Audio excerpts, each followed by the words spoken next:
தந்தை தாயை மதிக்கணும், அவங்க சொல்படி கேட்கணும். தந்தை தாயை மகிழ்ச்சியாக வைத்திருக்க வேண்டும். இத வார்த்தையை நீங்க அவர்கிட்ட சொன்னீங்கன்னா, நான் மகிழ்ச்சியா தான் வச்சிருக்கேன், நான் மகிழ்ச்சியா தான் வச்சிருப்பேன் அப்படின்றாரு. எப்படி மகிழ்ச்சியா வச்சிருப்பாரு? மைக்கை தூக்கி அடிக்கிறவர், பாட்டில தூக்கி தாயை அடிக்கிறவர், இது மகிழ்ச்சியா வைக்கிற இதுவா? தருமபுரி சேலம் போகும்போது மைக் வச்சு பேசக்கூடாது, 200 பேருக்கு மேல கூடக்கூடாது. என்ன பார்க்கணும்னா நான் தங்கியிருக்கிற உணவு விடுதியில் தான், தங்கும் விடுதியில் தான் பார்க்கணும். இப்படியெல்லாம் சொல்லலாமா? யார் ஆரம்பித்த கட்சி?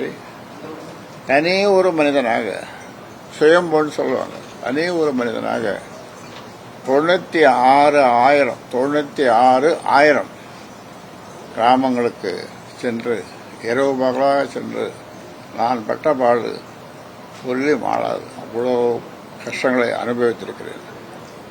ஆனாலும் இந்த மக்களுக்காக,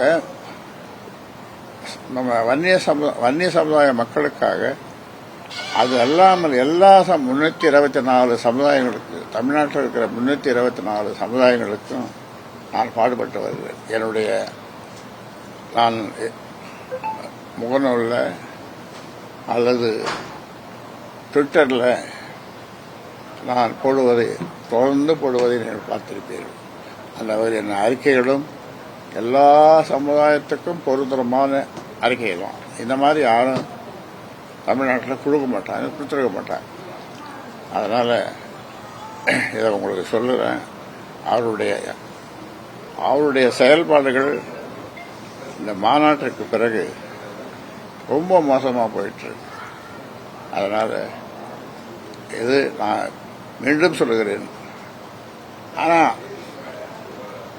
அவரே பல முறை சொல்லியிருக்காரு, இங்க வரும்போதெல்லாம் நான் எத்தனை நாளைக்கு போறேன் அப்படின்னு கொஞ்சம் வருத்தமா சொல்லும்போது, நீங்க 100 ஆண்டு இருப்பீங்க, 100 ஆண்டுங்க இருப்பீங்கன்னு சொல்லிட்டு அவர் வாயால மாறல, முன்னாலேயும் பின்னாலேயும் ஈட்டியால குத்திட்டு இருக்கான். அப்படிப்பட்ட வேதனை. தூக்கம் வரமாட்டேங்குது. தூக்கம் மாத்திரை போட்டா கூட தூக்கம் வரமாட்டேங்குது. ஏன்னா அவரை நினைக்கும் போதெல்லாம் இது ஏற்படுகிறது.